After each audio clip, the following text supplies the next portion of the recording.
welcome to the Kongversation. I'm Hyle Russell.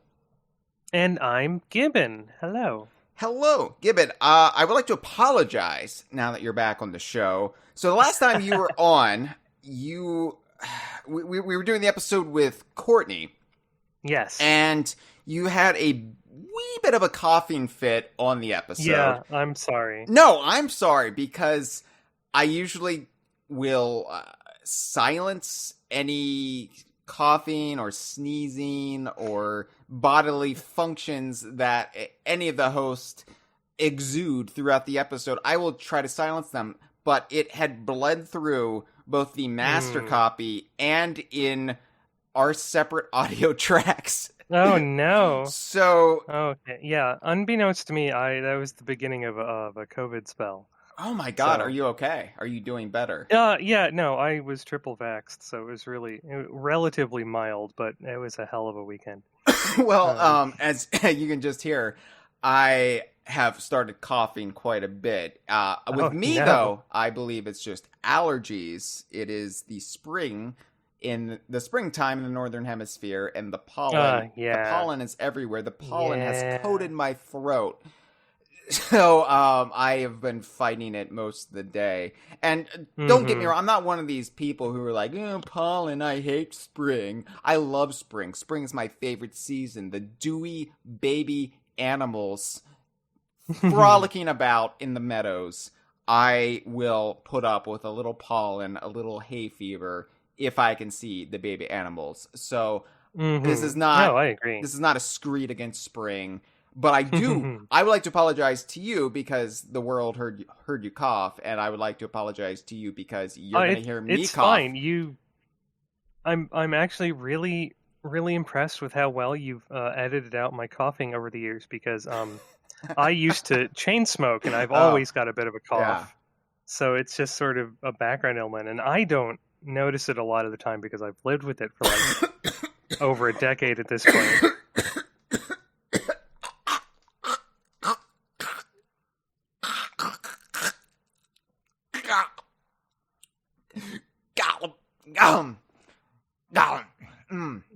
It's like, you okay? That's a tendon from an episode or two back. Anyway, while we're on this subject of apologies and corrections, I have apology / correction to make. On the last episode, with Dustin, we talked about the design of Conquer over the years. And actually generated a lot of interest. I think people are actually hungry for Conquer content. It was a good episode. It would have been a good episode, but here's the thing. Gibbon. We discussed the Project Spark Conquer design after we discussed the hashtag IDARB Conquer design. Oh, I know where you're going with this, and I wasn't going to say anything. I understand why you did it. We discussed the hashtag IDARB or IDARB Conquer design because it is a pixel art rendition of Conquer. We discussed it because we paired it with the Minecraft Conquer design. And then we discussed the Project Spark design. Even though Project Spark came out in 2015, while Conquer was added to IDARB in early 2016. And believe you me, I know this. I'm well aware of this. And I was well aware of this going into the episode. I was even going to make a little comment about how, yes, we were doing this slightly out of order, but I forgot to make that comment, and it made me look like a fool. It made me look like a damn idiot, Gibbon. And I know millions of people they know Project Spark Conquer comes before IDARB Conquer, and I just want them to know that I know it. We're aware of it. Dustin was aware of it. We did it for stylistic reasons, and we should have been more clear up front. And I'm sorry if it caused you to lose faith in the institution that is DK Vine's Kongversation. I'm sorry if you can no longer take our word on things, but I pledge. I guess I better leave. Yeah, you can leave if you want. I can do this solo. I pledge to all of you, though, I will try to do better when ordering my Conquer designs in the future. Okay. Yeah. Whew. That's been a heavy weight on my chest for the last week. I feel good to get that off. In fact, I think my coughing has already loosened up a bit. It's good. It's good. Okay. Yeah.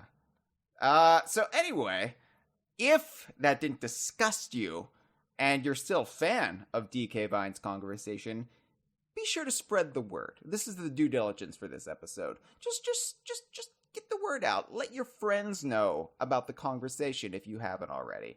Even if they don't like the DKU, or they like the DKU but they're not like hardcore obsessive about the DKU, if they like 50% of the stuff we talk about, just let them know about the show.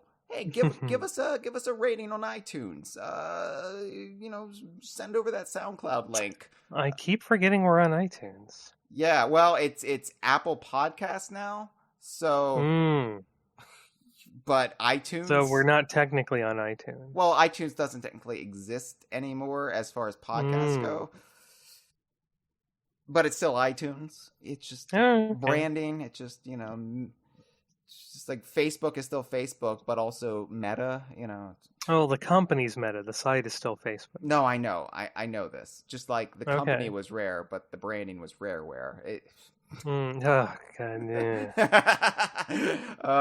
Anyway, yeah, it's just nice if you could get the word out, just whisper into people's ear, because that allows us to bring more people in and slowly infect more of the internet. Right. I get it. We grow, and because I feel like people would like us if they just heard of us, and so. I think you don't need to be, this weirdo who obsesses over Saberwolf GBA's placement in the timeline to enjoy what we talk about, because we talk about all sorts of things. Speaking of timelines, I got in a delightfully absurd argument over Donkey Kong split timeline theories in a Discord server the other day. I hate it. Just from my vantage point right now, no thanks. I did my best to engage in the discussion in good faith and not just have the exact same reaction. What the Hyrule Historia did to discourse and fan theories. Oh, don't get me started. Fuck the Historia. Fuck it. I hate it. I hate it so much. Because it's not a one-size-fits-all thing either. Like, I'm not even saying the Hero Falls timeline works for Zelda, but it definitely does not work for things like Donkey Kong to say, oh, the timeline split there. And no. It all works as a singular timeline from arcade to the present day. It works. I know that, and you know that. But, we got to get the word out. I know, but people don't take me seriously anymore because I talked about the Conquer designs in different... yeah. Oh. Yeah. That did it. That killed my credibility, Gibbon. Oh, man. Well, let's get some of that goodwill back. Okay. Well, hey, here's some good news. I guess it's good news. It's not really good news. It's just a signifier of the slow passage of time and one step closer to the grave for us all. Yooka-Laylee is turning 5 years old this week. Oh, God almighty.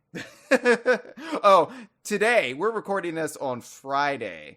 And on this very day, Donkey Kong Country has turned 10,000 days old. So yeah, and I was just curious. I was like, what was 10,000 days before Donkey Kong Country's release on November 21st, 1994? And that took us back to July 6th, 1967. So I was like, wow. Why are you doing this? The Summer of Love. Wow, okay. 1967. Yeah, I was just... What date? July 6th, 1967. July 6th. Not a lot happened that day. I looked it up. It, couple months after Sgt. Pepper came out, though. So that not bad. Yeah. So anyway, Yooka-Laylee is turning 5 years old, and we're going to be doing a little bit for it on DK Vine. Not a lot, because let's not get crazy. It's just the 5th anniversary.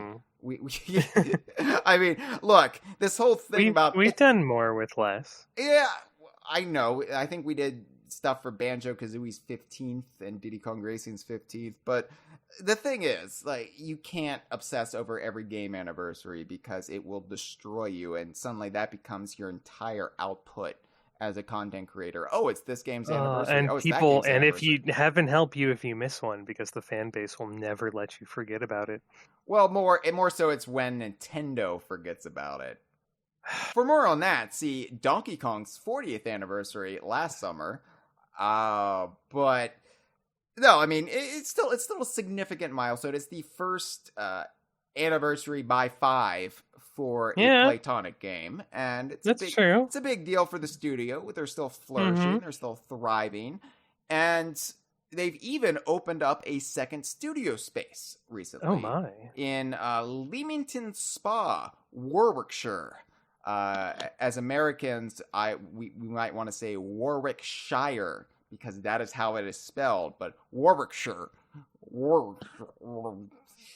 I've cooked with enough Worcestershire sauce to know how things are not pronounced. But Shire is so much more fun to say. Anyway, that's in addition to their Warwickshire sounds like a spec script name for Willow. I was thinking Warwick Davis, yeah.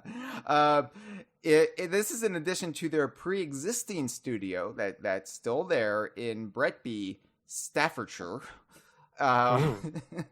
So they are slowly taking over the Midlands of the UK, and this second studio, it's a smaller space. I think upper floor of this office space. In Leamington Spa, but it's just kind of a breakout space to allow them to get more work done because they are hard at work on multiple games right now, and I would imagine it will be sooner. Delectable. I imagine it'll be sooner rather than later before we hear about what exactly they've been working on. So it's just really fingers crossed. It's really fun to have Playtonic around because. You know, I have said before on this podcast called The Kongversation. I was going to say on this conversation as if there were more than one. I've said before that if Rare, for example, just made Sea of Thieves for the rest of time, no more new games. Everwild's never a thing. There's never a new Banjo. It would be disappointing, but I would almost be content with that because it is new Rare content. It's a perpetuating motion machine of something I enjoy, and it doesn't leave me as hungry for a new Rare game as I would be without it. So, that being said, having Playtonic around is so refreshing because it does give me that feeling of Rare back in the 90s when they were cranking out multiple games. And you were like, what do they have in the pipeline? I can't wait to see what else they have in the works. Oh, when are they going to announce their new game? This is exciting. And so it's just great that we have the best of both worlds right now. Yeah. And even with the Playtonic Friends stuff, I'm getting exposed to some smaller indie titles that I might not have come across before, and that's exciting too to just have them be like, "Hey, we're publishing this," and I'm just like, "Ooh, what's this?" Demon Turf was a delight last year. It was just a surprising thing that I would have never played had it not had that Playtonic branding, had it not been published by them. And you know, it was great. I loved every bit of it. And Little Gator Game, which is coming out, that looks so charming. That looks like I called it the like perfect balm for our troubled times. It's just so innocent and wholesome, and it would be something I probably would have turned up my nose at when I was a angsty teen, but now that I am a burned out adult, I'm like, yes, give me this gentle, loving little game. It looks amazing. But in addition to their own games, which they haven't announced what they're working on yet, but fingers crossed it'll be coming soon. In addition to their Playtonic Friends published games, they are also still having Yooka-Laylee characters cameo in all manner of indie games. And, you know, some of these have been better than others. for example, their Mighty Fight Federation was, I think, a lot of fun. It was. I really loved the presentation and the attitude and the. Mm-hmm. I mean, it felt like it also filled a unique niche in my library. Yeah, I don't really have any fighting games of that style in my games library, so that was like, oh, this just feels wholly unique for me, Hyle Russell of DK Vine. And I also enjoyed how much content they actually had in Volta X. It was way more than I was expecting. Hey, we still need to do an episode on Volta X at some point. We do. Have you played it yet? I have not. Oh. I know. I don't know what was happening when Volta X came out, but it seemed like it was just the blur of stuff at that time, and I was like, I'll get back to it. We did an episode on Mighty Fight Federation, and I was like, cool, I'll get Volta installed and playing, and just let me know when you want to do that episode. And you were like, yeah, and then we just never did it. Yeah. Mm. What was the other fighting game? The one I always forget the name of now. Oh Lord, I get them all mixed up. Was it Brawlhalla that they were in? Brawl Out. Brawl Out. Okay. Yeah. Yes. Yes. Brawl Out wasn't as good. It was. Well, it was good, but it was very minimal. Let's put it that way. The problem with Brawl Out, and this is really no slight to it, is that you're going to compare it to Super Smash Bros. Ultimate, and I don't think anything can compare to Super Smash Bros. Ultimate, so it feels less than. I don't know. Apparently that Nicktoons fighting game is giving it a run for its money. Seriously? Yeah. Oh. Okay. Apparently it's very mechanically sound. Okay. But whatever. The thing I liked about Brawl Out, Gibbon, was that it was just absolutely bonkers as far as the lore, the story, the characters, and the way it set its own lore and story and characters on fire in service of getting Yooka-Laylee in the game, because it established that the entirety of Brawl Out was just a grand tome in Ivory Towers. Mm-hmm. I loved it. I was like, wow, that's some gumption right there. Just be like, yeah, we're just this ancillary vestige to Yooka-Laylee lore, whatever. But yeah, I mean, I don't know. I view the Grand Tomes the same way the books in Myst are viewed, where if you're a snooty writer person who thinks they create these worlds from scratch with their books, or you can be someone who realizes that no, these worlds actually exist and the books are just portals to them. And it's unclear on what the truth is. Well, what is reality, Gibbon? Because if we lived in a virtual reality simulation and we didn't realize it, would this still not be just every bit as real as the world outside? True, but hopefully I'd be born in the right body next time. Oh. Yeah, well, that's just the machine's fault. Yeah, it happens sometimes. Yeah. They're not perfect. I mean, they're just programs. Yeah. Oh, trust me, I'm a programmer. I know that programmers are only as good as you write them to be, and God, do we half-ass stuff all the time. Well, Jitsu Squad is the latest Cameo game to feature Yooka-Laylee characters. They announced their Kickstarter February 2021, and it quickly made its goal in less than a day. Oh my! Yeah, I full disclosure, I backed this. I was like, okay. Oh yeah, same. It's not that I have a lot of money to throw around, but whenever I see a Kickstarter that one looks to be something that I might enjoy, and two is going to be DKU, I'm like, well, sure, sure. Yeah, I'll no, throw I some totally bones. get you there. Yeah, I didn't go absolutely, irresponsible with it. Like, I didn't go for the arcade cabinet tier because I was like, oh yeah, no, I threw in enough to get like a digital copy of the game, and that was it. I don't even remember what I did, but anyway, so they're just money, whatever. Yeah, we can't take it with us, right? We're all gonna die. We can't prove that. Nobody's come back to tell us one way or another. True, but they haven't come back to get their money either. So it's well. That's a debate for another time. Okay. Anyway, so it was like, oh, this game, Jitsu Squad, if it meets its Kickstarter goal, it will be a DKU Cameo game. And then Mm-hmm. not even a day later, it made its goal. So Yeah. it's from Netherlands-based Tanuki Creative Studio, and it is a 2D beat 'em up with richly animated cartoony characters. Like it. So They sure are. Given I am a child of the 1990s, as are you.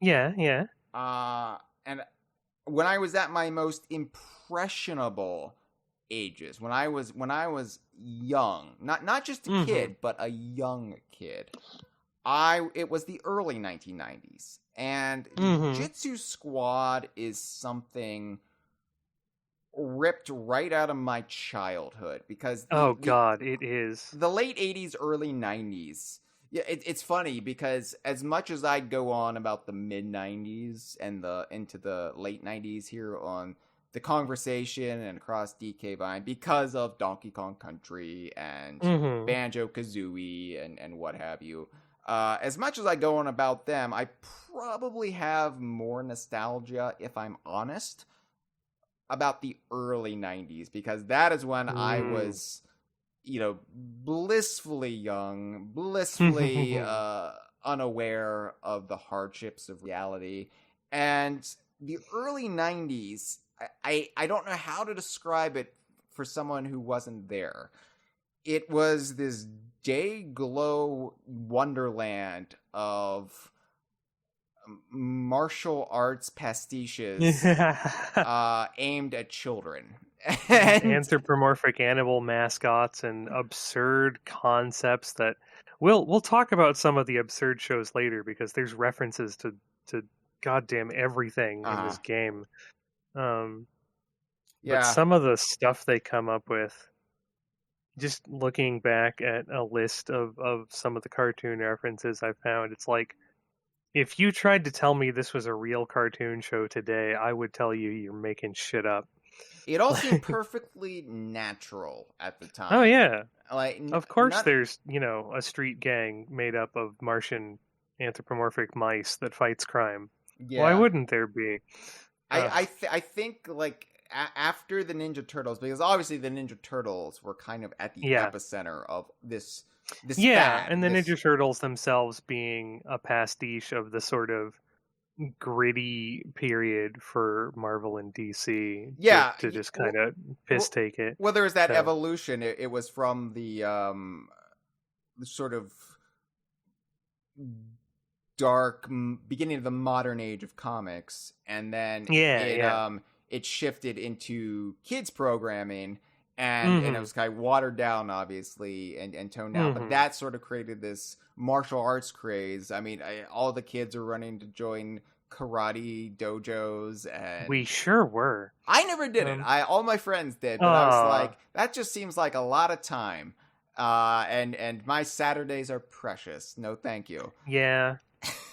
It was like, that's fair.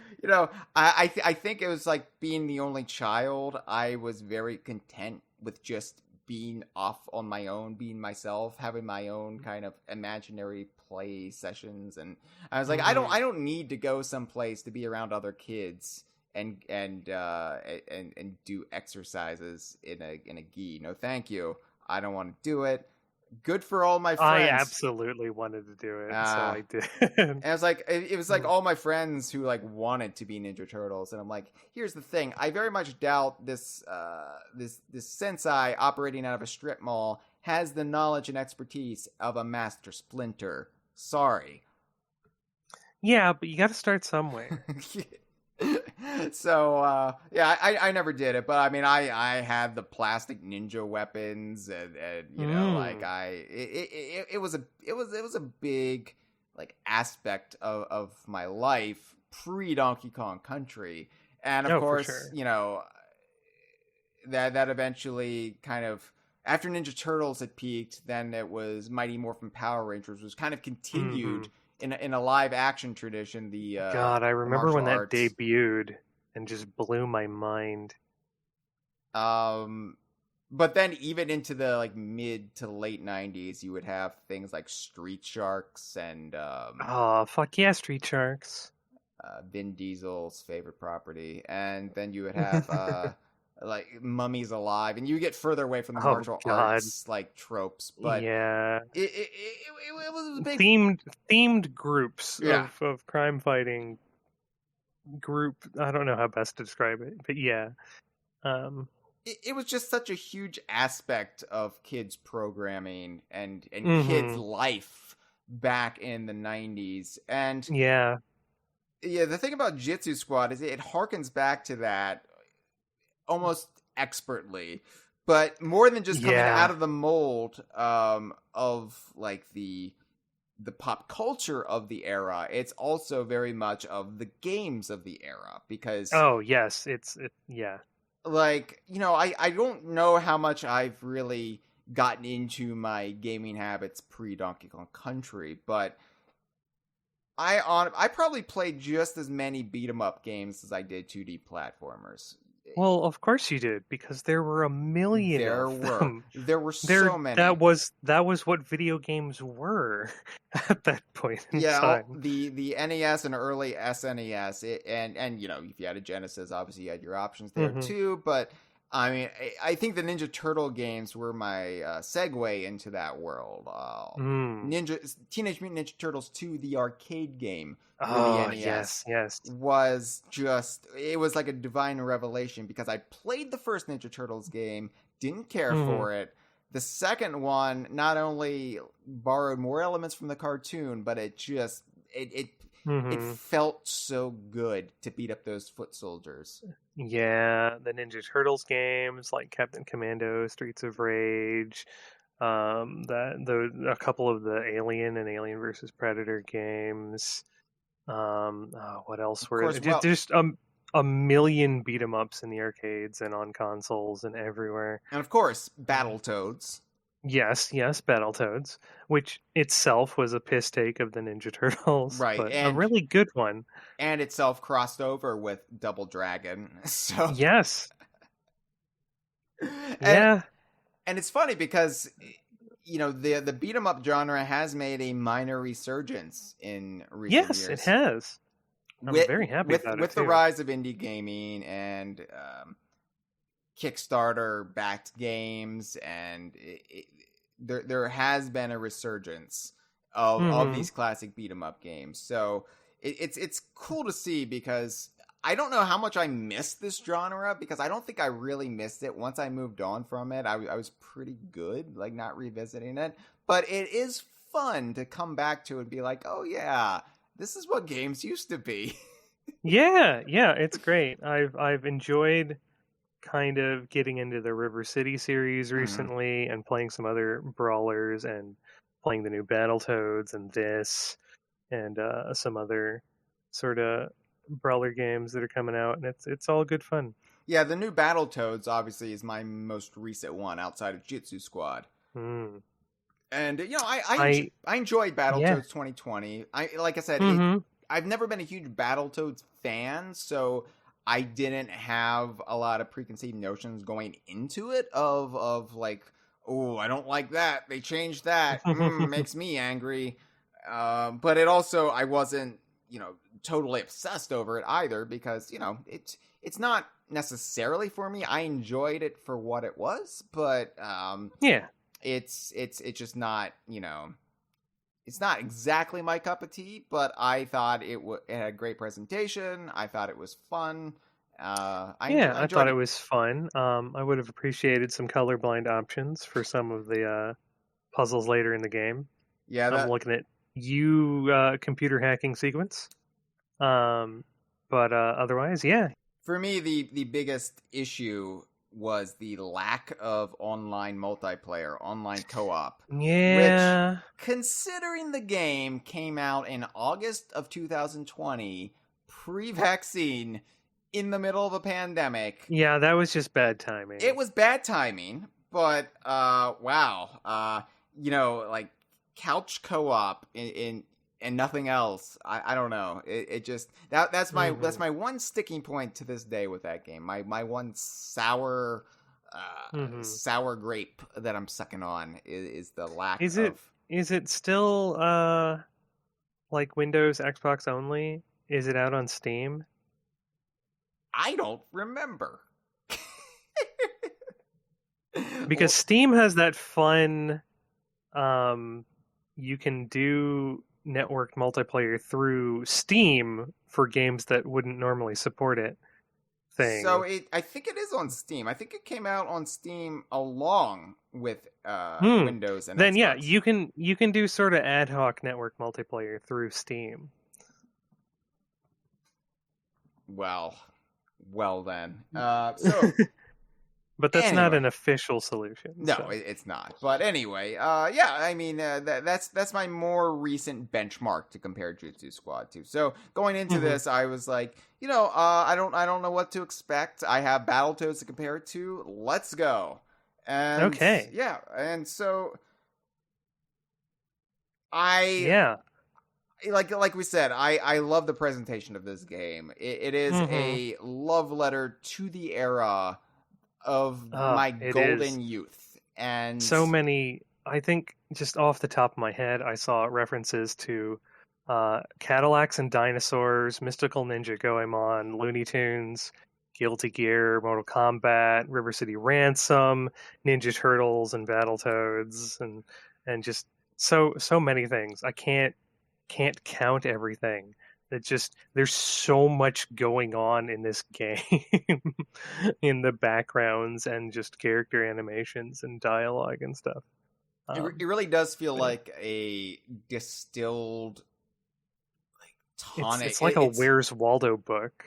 It feels like any Saturday morning to Saturday afternoon of my childhood from 1991 to 1993. Oh yeah. I feel the only like thing missing is the chocolate frosted sugar bombs. Yeah, I feel like after I play this, I need to head out to the roller rink for a birthday party for one of my schoolmates. It just feels like of that era, obviously with a modern polish and presentation. And that's the thing, like, this is an indie game from a very small studio, but it has so much polish as far as the visuals go that I think it's comparable to Battletoads 2020 with its look and not voice acting or anything of that sort, but at least as far as the animation goes, it's pretty sweet. Yeah, it is pretty good. So let's just get this out of the way because obviously people want to know if they're listening to DK Vine's Kongversation. Yeah, I know. What is the DKU aspect of it? Okay. Yooka-Laylee do appear in it, as does Rextro Sixtyfourus. They both appear as non-playable characters in the game. However, I have yet to actually encounter either one. Okay, so I actually completed the game earlier in the week. So one of the worlds in the latter half of the game is a prehistoric world. Spoilers, dare by the I way. say it? Spoilers, by the way. No, fine. No, I don't care. Dare I'm I just letting the audience know. If you care about spoilers, run away now. Bury your head underneath the pillow. Screaming. Yep. Scream really loud for about 5 to 10 minutes, and then come back. Yeah. So, okay. Where was I? Prehistoric world. You might even call it a dinosaur planet, populated by dinosaurs and cavemen and saber-toothed tigers and whatnot. Of course, referencing a bunch of stuff in the process.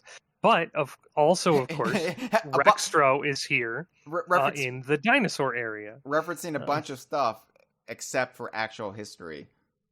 That's fine. But yeah, Rextro is on one of the screens here, just nestled between other dinosaurs, chilling with his arcade cabinet. And he is interactable, and you can set off his arcade cabinet, which will spit out a assist token that will summon Yooka-Laylee, who will then do a reptile roll around the screen, bouncing around and damaging enemies for, a good 30 seconds or so. And yeah, that's it. They appear to be unique to that one little section of level in that one world. I never got them as a random summon elsewhere in the game, but that doesn't mean they aren't. No, according to they're at according to the actual like reveal back in February, like they are in other levels. Like they're in the okay. You see them in the spooky level. Okay. So that makes sense. There's other sort of interactable things in other levels that'll spit out an assist token, and it'll be a specific assist token each time. But I have gotten those assists randomly out of treasure chests elsewhere in the game. I just didn't happen to get Yooka-Laylee anywhere else in my playthrough. Yeah. So, okay, that's good to know. Yeah, so I think it's just one of those things where if you're playing it just for the Platonic characters, well, you're gonna have to just buckle in and just keep at it. Well, you say it's not that long. I think my total playtime for like on the easiest difficulty was somewhere between 3 and 4 hours. Yeah, So. and I've heard much less. Like I've heard people say like they beat it in 90 minutes, and I don't know how accurate that is. Yeah, but I had some technical difficulties and some controller issues to begin with, so that definitely front loaded some of my playtime length. It is good to know that no matter what, you're almost guaranteed to see them at some point. There's this set point with them in it, even if Yooka-Laylee themselves might appear randomly elsewhere in the game. But yeah, I mean, they're just assist characters. They're just there, to kind of aid the main 4 heroes. So. It's a cameo. I mean, it is the definition of a cameo, not DK Vine's very liberal use of the word cameo. Cameo, not a guest starring role. Right.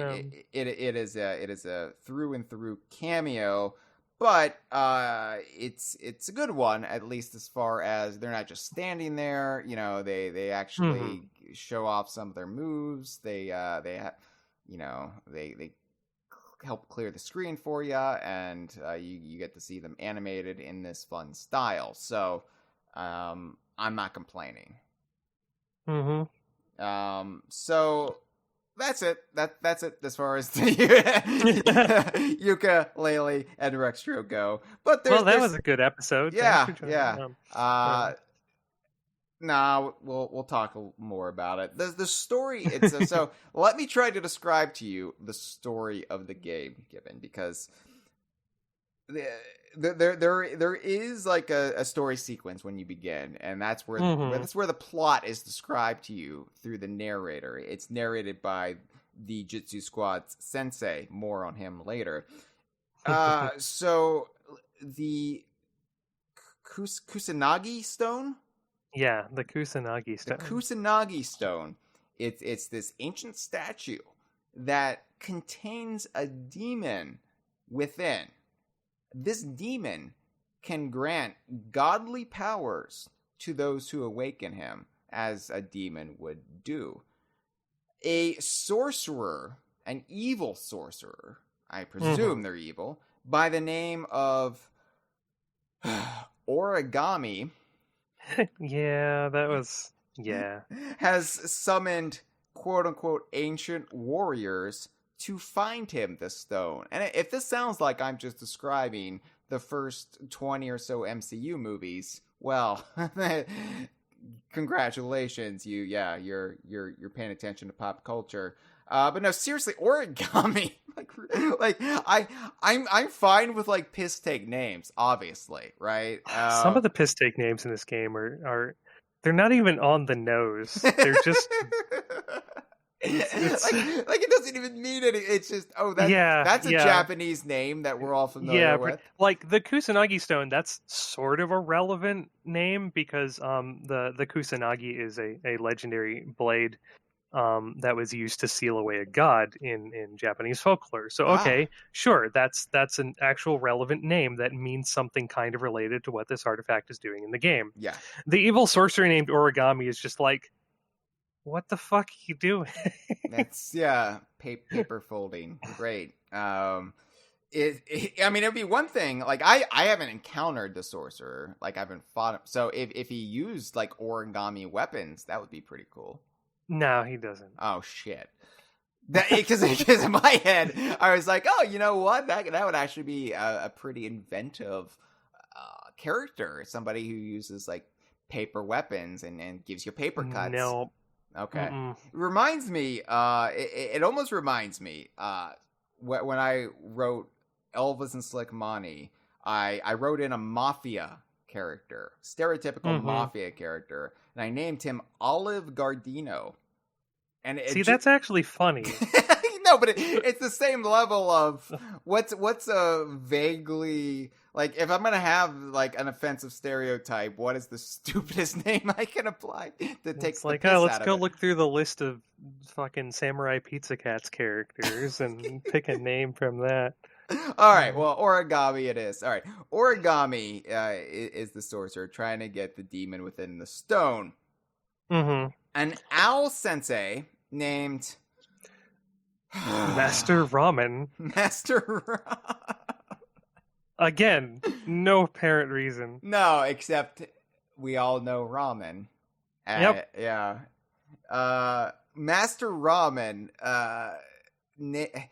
Okay, I'm quoting this directly from the story because I didn't quite understand it. Saved 4 souls from this calamity. What calamity? Okay, so I just played a bit more of this again before we recorded this episode. And so judging by what's going on screen when they're talking about origami, what seems to be going on when he's summoning the ancient warriors is that he's reviving and enslaving their dead souls. Okay. Yeah. So, okay. And so Master Ramen... I'm sorry. No, I have the same reaction. I can't take that name seriously. Master Ramen has saved 4 souls from this fate, and they are now the Jitsu Squad. Okay. So the Jitsu Squad being, and some of these names are great too. They're better at least. So you have the main character, Hiro Yamagiwa. Sorry, who is he a tanuki or a raccoon? I guess from the tail he's a raccoon. From the tail and the face, I thought raccoon. Yeah. Right, because there is a tanuki in one of the levels. And yes, the studio anatomically correct tanuki. Oh, really? In one of the levels. Yeah. There's so Hiro Yamagiwa, Baby Ohara, who is a rabbit, Jazz Amun, who is a frog, and Aros Helgason, who is a warthog. A warthog Viking. Yes. The other 3 are sort of meant to be Japanese. Aros is a Viking. I'm not sure what he's doing there. I like him the best, though. He's a himbo. He's great. Maybe because the studio is in the Netherlands, and they were like, we should appropriate our own culture for at least one thing in this game. Yeah. So these 4 are they fit very tropey roles for a Saturday morning cartoon quartet. Hiro is the leader. He's the Leonardo. He has the least personality, but he's the most straightforward. Yeah, can I just say right now, I got in so many playground arguments because I did not like Leonardo. I didn't hate Leonardo. I liked all 4 Ninja Turtles. Well, to quote that Jesus meme, they hated you because you spoke the truth. But it's like, see, all the kids, all my chums, my schoolyard chums, they liked Leonardo because he used katanas and he was the leader. That's valid. And you also, can't argue that he's actually better than any. And also because I guess blue was their favorite color. I like Donatello because he was the thinker of the group. Yes. He used a wooden staff, and I thought that was pretty cool that he didn't use. And he didn't have he didn't need a blade. He had a staff. That was cool. He was a thinker. He thought his way out of problems. He didn't need to slice people in half, Donatello. He did machines, Gibbon. And granted, I mean, as I matured, as I got older, I would probably identify more with Michelangelo because I started using humor more than my intellect, and so I became Michelangelo as I aged, and I grew away from Donatello. But when I was in elementary school, I was all about Donatello. So anyway, in conclusion, Leonardo sucks. But yeah, Hero gets the most dialogue and story moments. One of the main antagonists is like a personal rival of his who's been revived from his time period. The tutorials in the beginning of the game seem to be written for his moves because not everybody plays the same way. So, like, for instance, the tutorial on what throws do seemed to specifically be what Hero's throws do because, like, other characters' throws function differently. Yeah, I played into the third world before I was like, all right, I got the gist of this. I'm gonna call this for time. I wanted to keep playing actually. Like sometimes when I do these first impressions, I was like, all right, I got it, I'm done. But I was actually like having a good time. It was just as I've said before. I'm kind of getting off on a tangent here, but as I've said before, I don't like playing games on Steam. I like Steam. I like the games on Steam, but I don't like sitting at my computer playing playing a game that isn't like a simulation, like your SimCities, your Roller Coaster Tycoons, like games that I would have played in my computer lab in school. I see. Like my brain can't wrap my head around playing a game of this sort on my computer. And I mean, I was playing with my Xbox controller. I wasn't like, I wasn't limiting myself in any way. Being like that time you tried to play Rusty Pup with a little mouse nub instead of a real mouse. Yep. But yeah, Hero's not bad to play as. I did my first playthrough of the game with him. Yeah, straightforward. I played as Hero because I was like, you know what? I don't know what I'm doing, and this character will probably be the most forgiving in those circumstances. I don't actually think that shook out to be the case. Really? I think there are other characters that I definitely had an easier time with. But granted, I did know what I was doing the second time through the game. So, moving on in the roster, there's Jazz, who is a frog. He's just Goemon. He's mystical ninja Goemon. He's wearing Goemon's outfit. He's got Goemon's hair. He's got Goemon's battle pipe. Yeah, he's Goemon. He gets probably the second most focus in the game after Hero, but still, like, it's an order of magnitude left or less. Eros is my personal favorite character on the cast. He's big and dumb and moves slower. His combo chain has less hits to it, but he hits like a truck.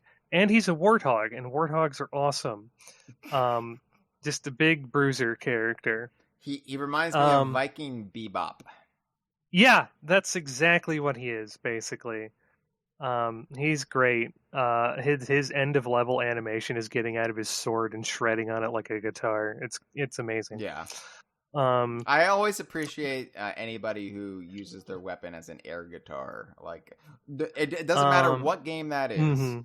It doesn't matter which character does it. It will always make me smile because it's always stupid. So, yeah. Okay. So the last member of the group is Baby O'Hara. I'm going to get right out of the way. The name suggests that there's supposed to be some reference to Bucky O'Hara. Yeah. Bucky O'Hare. Noted, like, space desperado rabbit. Yeah. Good game. She has the least involvement with the story. Like, everybody else gets at least a moment. She's got nothing. Her name is Baby. She's also the easiest one to play as. She's got all her moves. She's very, very Looney Tunes. She does the Bugs Bunny thing where she kind of swaps into different outfits for her moves. and there's no sort of central theme to anything. Yeah. Like she turns into like a sea captain and fires off a cannon out of nowhere in one move, turns into the Grim Reaper for another one, that sort of thing. Gets a baseball outfit for another move. So basically, It's a like a dumping yeah. ground for any ideas they had that didn't fit the other characters. Yeah, but her moves are kind of long range. They're a little weaker, but she has absurdly long combo strings and can hit from like halfway across the screen. I definitely had an easier time playing through levels with her.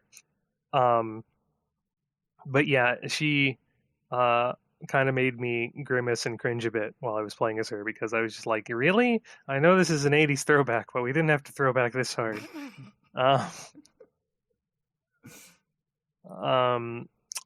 They did say on when you boot up the game, there's a bit of a landing page, and it says that there's some free DLC coming soon, including one of the antagonist characters being playable in a free update in the near future. I believe that was a Kickstarter stretch goal, if I recall. And that will be Dash, who was the antagonist who is a rival of Heroes that I was mentioning earlier, and he's a fox, I believe. He also uses a sword like Hero. He's the evil edgier. He's the Shadow the Hedgehog, the evil edgy rival to the main character. Yes. He serves as sort of co-man antagonist. With like he's like Origami's top henchman throughout the game. You fight him a couple times. Yeah, I know, Hyle. I get it. No, but I should be used to it. I shouldn't laugh every time I hear it. No, it's fine. I expect you to burst out giggling several more times throughout this episode. But he'll be playable. I don't know how he'll play. But yeah, I assume it's going to be similar to Hero, since he uses a similar moveset when you fight him. So yeah, that's the primary cast. Baby, she reminded me a little bit of what was it? Babs Bunny from Tiny Toons. Yeah, kinda. She does have that look to her, doesn't she? Maybe a touch of Usagi Yojimbo, the rabbit samurai who crossed over. She's also crossed over Cerebus and a couple other things. Yeah. He's also got a little bit of Princess Peach, because she's got a parasol float as a double jump. Yeah. Yeah. Well, I only played as Hero. I'm planning on going back over the next little bit and trying out all the characters and even beating the game. But I wanted to get my taste of it. I wanted to get an expansive look at the first couple of worlds and how the mechanics play. I think it plays great. Like I was having a lot of fun. Just yeah, it's pretty slick. The cartoon violence in the game where you like bisect the bad. God. Like, it's surprisingly brutal as for a cartoon. I was looking around the options menu and there was like a blood toggle, and I'm like, oh, this is just going to be some cartoon blood. And it's like, no, bodies come apart in this. Oh my god. And it's they're not just like creatures that you're ripping apart, they're like humans. Yeah there are. Oh my god. It's actually pretty funny. Like the violence is never disturbing, it's never like over the top. It's a little disturbing, but it's still kind of like, oh my god, did that just happen? And Conquer kind of disturbing style where like the violence is like so over the top. It's so absurd. Right. Yeah. It's not like Mortal Kombat where there's it is over the top and absurd in Mortal Kombat, but there's still that level. They do make a fatality joke during one death animation though. Yeah, but it's all like just overly comic as far as violence goes. But I was having great fun, just like when the whole screen is swarming with enemies and you're like just creating these massive chain combos, and it's very satisfying. It's crunchy. There's a really, to get into the mechanics of the game a little bit, it's a very simple beat 'em up. It's like a one attack button. There's a secondary attack button, but it's only for like weapons you pick up in the level. And combos are kind of really basic mash the attack button or space your button presses out a little bit, and you'll vary things up slightly.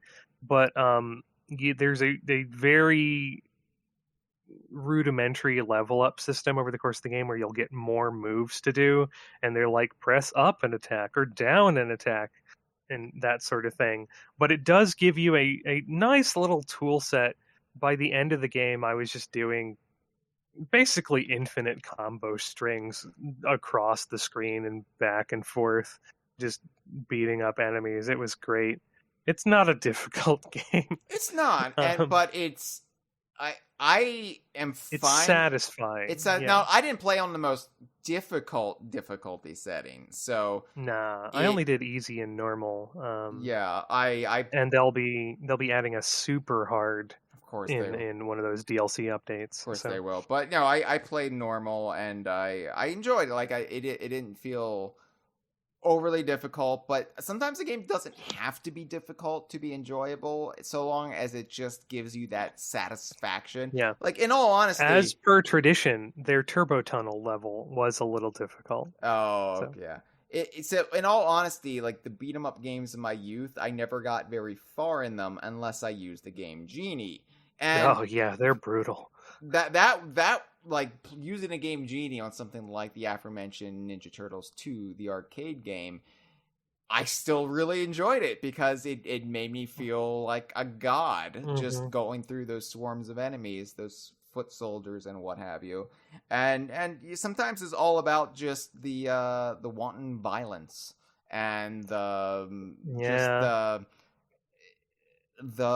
catharsis of beating up thousands upon thousands of hench people. For you younger listeners, a Game Genie is like a Game Shark, and for you even younger listeners, a Game Shark is like hacking your ROMs. You know what? I am tired. This is another tangent. I am tired of this idea that having knowledge about something makes you old, and that being ignorant is a virtue, and because it signifies youth. No, how about you learn what a Game Genie is? Because you're into video games, study the history. You know, I'm just saying, like, being ignorant, it does not just make you more precious because it signifies that you're young, that you're a zoomer.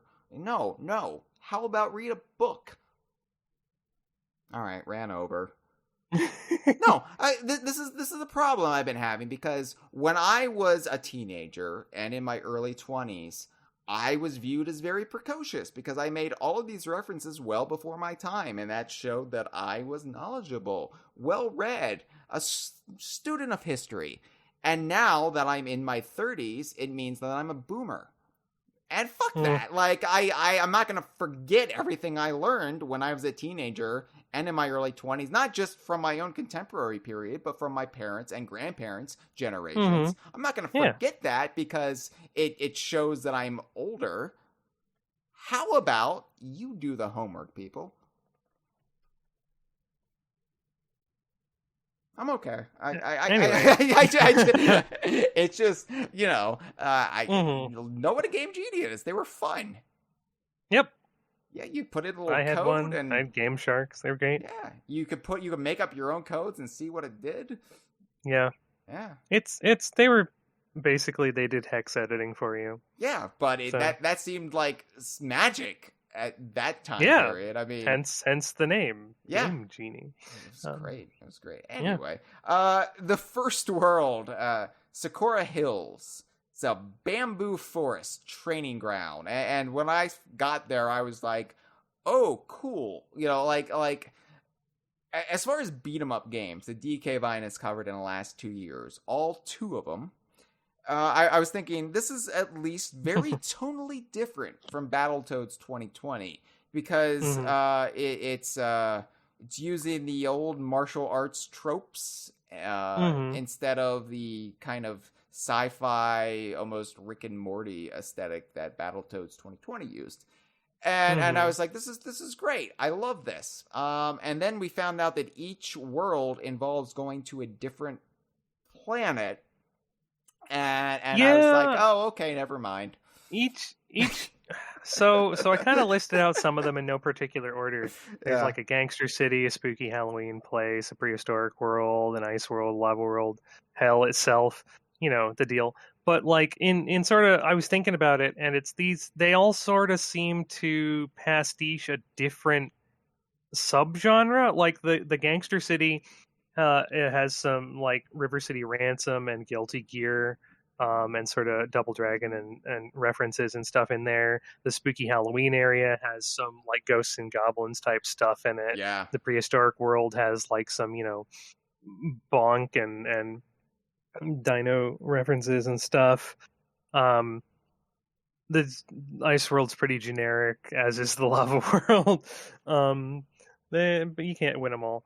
But yeah, so I think they were just kind of hammering on the let's come up with some nice archetypes that we can hammer groups of nostalgia into.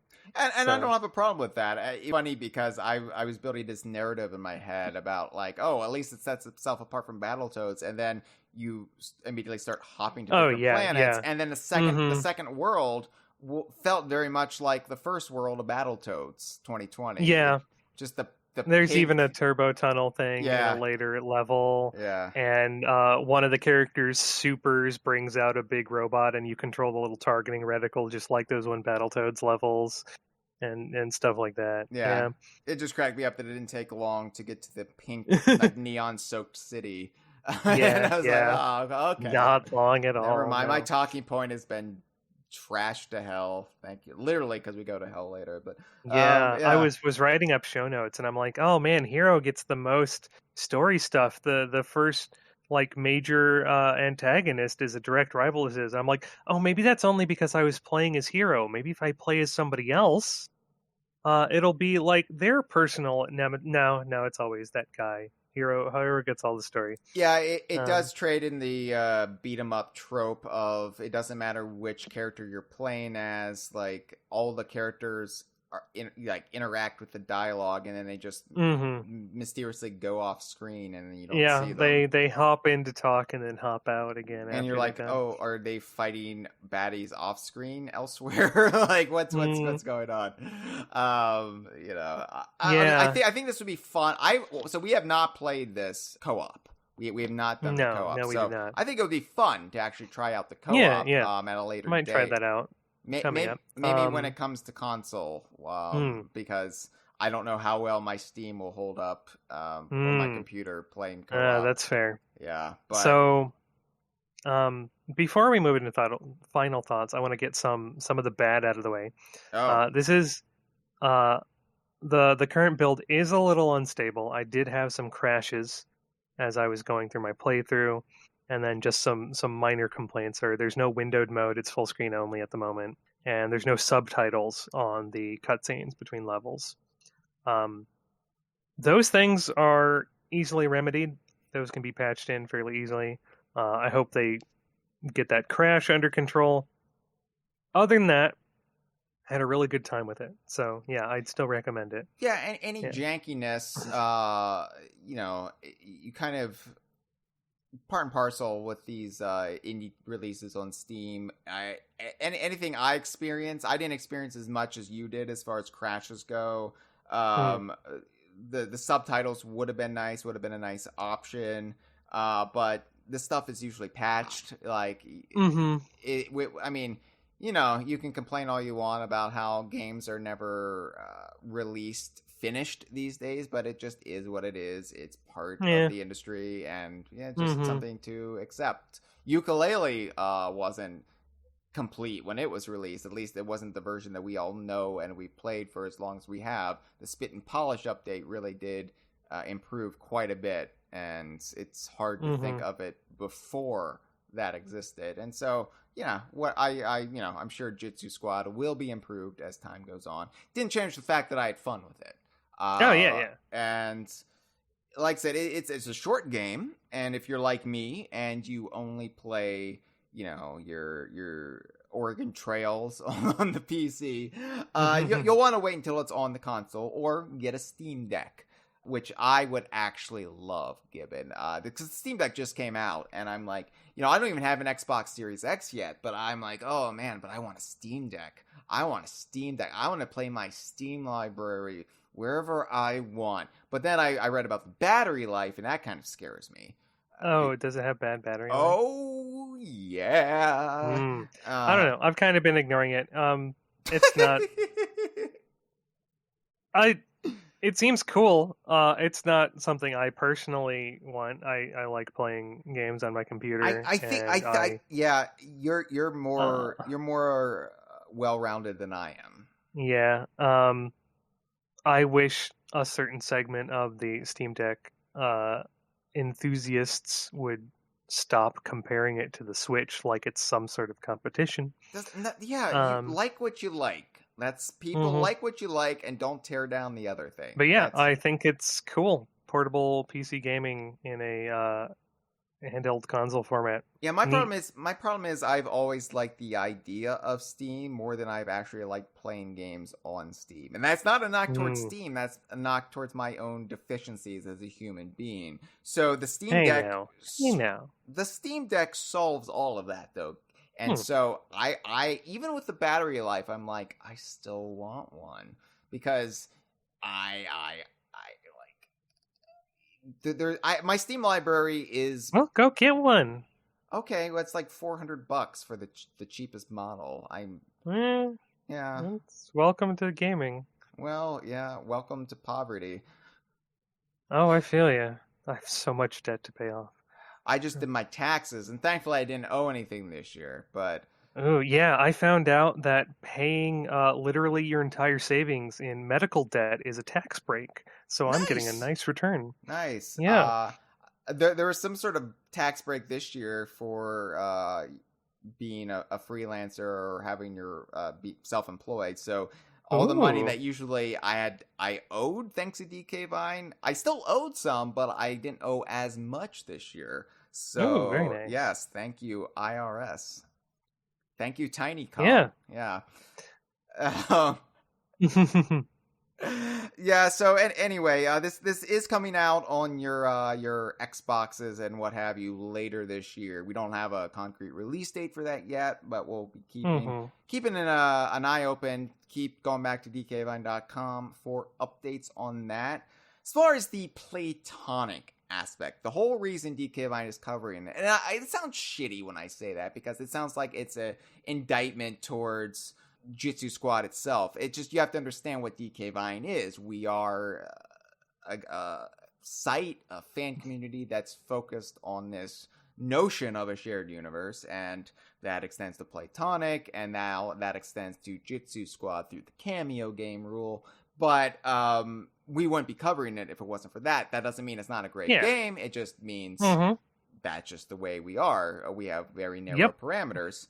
But I know that's why most people will be checking us out through our recommendation. And I appreciate that a lot of the Platonic cameos and crossovers seem to use, as eye-rolling and as already overdone as it has become in the last year, the multiverse as a tool. Because the Shipwreck Creek gang, it seems like they're getting pulled into this universe by mystical means, by Sensei Ramen. And any of the nonsense that happens here has no bearing on Platonic's universe. So you don't need to worry if the warthog's bipedal nature contradicts any of the hogs from Jungle Beat or any nonsense like that. But it's a real appearance by Yooka-Laylee, and most importantly, Rextro. Yeah. And I think that's important because it is Rextro's first video game appearance since the original Yooka-Laylee. Did appear in Yooka-Laylee and the Cracklestone, the graphic novel by our friend DM he Cumbo. wasn't in Impossible Lair. Wow. Was not in Impossible Lair, so this is the... Yeah. I do appreciate that some of the other characters are getting to stretch their wings a little bit, so to speak, in these guest appearances. Yeah, so, yeah. Of course, Trouser is going to appear in Clive and Wrench, which I'm still very much waiting for a release date announcement for that. I'm like, Clive and Wrench, where are you at? Clive and Wrench, you're going to come out last year, Clive and Wrench. Because I'm new 3D platformer. I feel like that's going to be right up my alley. But It's great that they picked Rextro. It just it's kind of an outside the box choice, but it's great that it's a character that so far has only appeared in the original Yooka-Laylee as far as video games go, and it's just great to see Playtonic's expansive cast of characters get a little love when it's not just Yuka and Laylee. So I do not regret backing this on Kickstarter. I think it's a solid title. It offers a slightly different flavor of combat and tone than Battletoads 2020. And as we already mentioned, most importantly, it offers online co-op multiplayer. And even without that, you would have the remote play. So, it one-ups Battletoads' paltry couch multiplayer. And we are technically still in the middle of a pandemic, so that is important because I don't want to be around my friends right now. Yeah.